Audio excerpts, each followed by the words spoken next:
Hello viewer, today we are discussing some important topic with reference to Indian economy. Foreigner called India is a rich country, it inhabited by poor.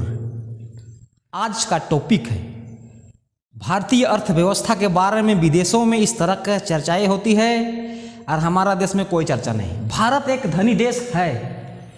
India is a rich country, it habited bye poor, यानी इसको कहा जाता है हिंदी में भारत एक धनी देश है फिर भी यहाँ की जनता क्यों निर्धन है।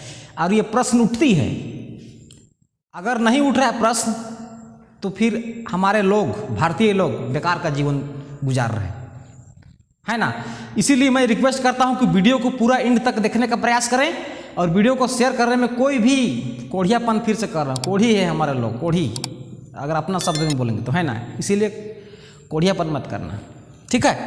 तो आज भारतीय अर्थव्यवस्था के बारे में बता रहा हूँ। एक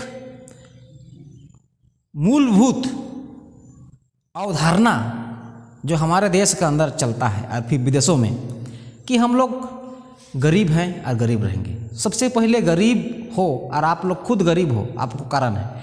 तो इसका दो पार्ट है। India is the rich country, एक पार्ट में रेफरेंस देंगे आपको, संदर्भ में आपका उसका बारे में बताएंगे। फिर सेकंड पार्ट में इट हैबिटेड बाय पुअर, दो पार्ट में। तो भारत एक धनी देश है, इसका संदर्भ में मैं पहला पॉइंट बता रहा हूँ। भारत एक धनी देश है, पहला पॉइंट। अगर हमारा देश धनी देश नहीं होता, इतिहास भी देख लीजिए खोल के, समझ में नहीं आएगा तो फिर मेरे से कमेंट कीजिए कैसे धनी है। लेकिन आज मैं बता देना चाहता हूँ, भारत एक धनी देश है, क्योंकि अगर हमारा देश भारत धनी देश नहीं होता तो विदेशों से लुटेरा इतना ज़्यादा हमारे देश में नहीं आते। महमूद गजनबी 1100 समथिंग आया, फिर गोरी आया, फिर तैमूर लंग आया, चंगेज खान आया, अंग्रेज आए, मुगल आए। क्यों आए? हमारा देश को सोने की चिड़िया कहा जाता था पहले, और आज भी कहा जाता है हमारा देश को सोने की चिड़िया। तो इस संदर्भ में मैं इतिहास को मैं नहीं ले जाऊंगा, क्योंकि वीडियो लंबा होता है और वीडियो लंबा होने से आप लोगों को देखने में थोड़ा सा कठिनाई हो। तो हमारा देश धनी देश है, जो धनी होता है लुटेरा उसी के पास जाते हैं लूटने, इसीलिए हमारा देश धनी देश है, पहला पॉइंट। दूसरा पॉइंट में हम कह सकते हैं हमारा ज्योग्राफिकल कंडीशन। ज्योग्राफिकल कंडीशन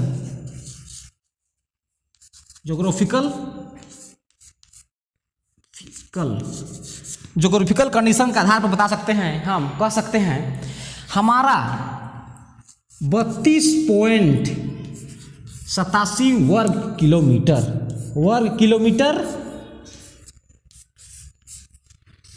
हमारा एरिया है, क्षेत्रफल है। ज्योग्राफिकल कंडीशन के आधार पर बता रहा हूं तो। और विश्व का 2.4% हिस्सा हमारा देश में आता है, धरती का। सोच लीजिए आप कितना बड़ा इलाका है। ये हुआ आपका ज्योग्राफिकल कंडीशन के आधार से भी हम लोग संपन्न है, धनी देश के रूप में गिने जाते हैं, है। उसके बाद में तीसरा पॉइंट में आपको आ जाते हैं वन क्षेत्र के आधार पर।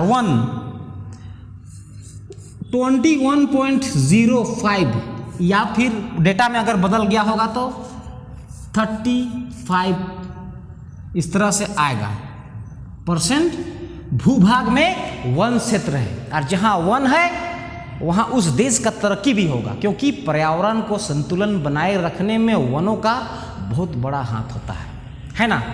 वन क्षेत्र उसमें भी हम लोग समृद्ध है। फिर आपको चला आएगा जनसंख्या के आधार पर भी। हमारा देश में 140 करोड़ जनसंख्या है, अभी 140 करोड़ जनसंख्या। अब इतना जनसंख्या होते हुए भी हमारा देश तरक्की नहीं करेगा, ये बहुत बड़ा दुखद घटना है।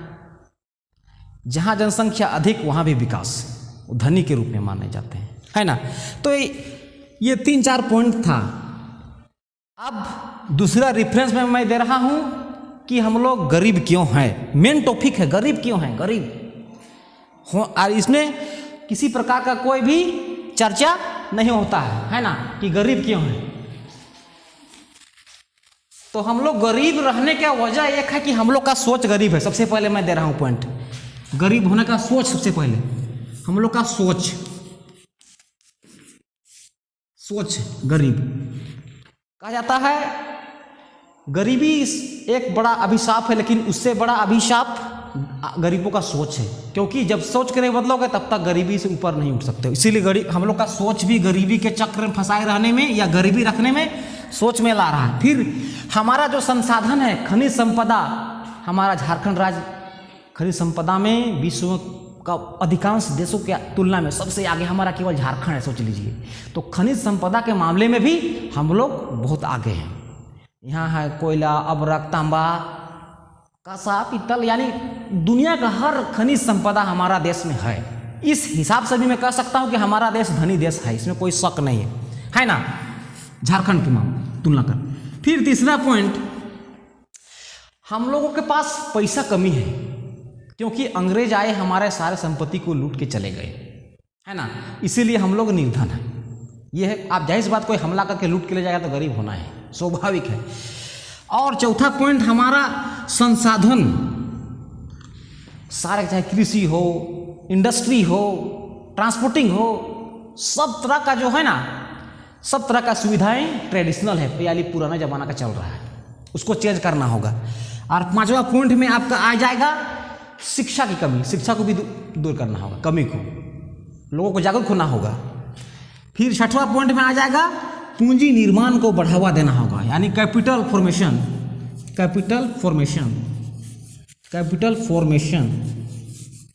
को बढ़ावा देना होगा। हम लोग को धनी बनना है, और नहीं तो हमारा देश कभी भी धनी की ओर बन नहीं सकता है ना। क्यों? हम लोग का सोच और विचार की वजह से। तो यही सब टॉपिक था जो विदेशों में चर्चा होता है, लेकिन हमारे देश में कोई चर्चा नहीं होता है, चाहे नेता हो, पब्लिक हो, कोई चर्चा नहीं करते हैं। इसलिए मैं इस वीडियो के माध्यम से तमाम 140 करोड़ लोगों से मैं उम्मीद करता हूं कि वीडियो को ज़्यादा से ज़्यादा शेयर करें और वीडियो को पूरा एंड तक देखिए। जब तक मेरा वीडियो को एंड तक नहीं देखिएगा तब तक आपका कोई भी विचारधारा मेरा समझ में नहीं आएगा। Very very thanks. जय हिंद।